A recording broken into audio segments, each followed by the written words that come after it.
हिमांशु जी, vote देने के वक्त जाति, बिरादरी, धर्म, इन सभी से कितना ताल्लुक रखेगा आपका निर्णायक वोट? फर्स्ट टाइम वोट देने जा रहे हैं, जाति और धर्म की बात।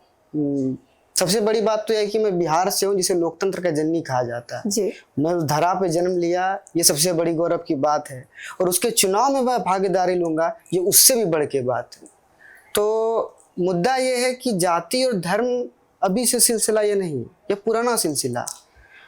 और जो ये कहते हैं कि बिहार सिर्फ जातीय आधार पे वोट देता है, उनको ये जानने की आवश्यकता है कि नरेंद्र मोदी की कौन सी जात है और उनके जात के लोग यहाँ पे कितने रह रहे हैं। सही कहा आपने। और अगर उनके जात के लोग यहाँ परसेंटेज में है तो उनकी सरकार बन रही है। आपके कहने की मतलब ये है जी।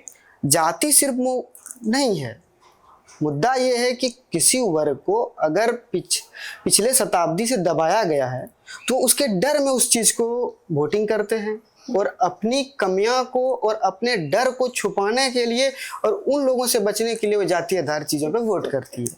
लेकिन अब उन्हें भी ये समझने की आवश्यकता है कि अब वो दौर खत्म हो चुका है, अब हमें विकास की ओर देखना है।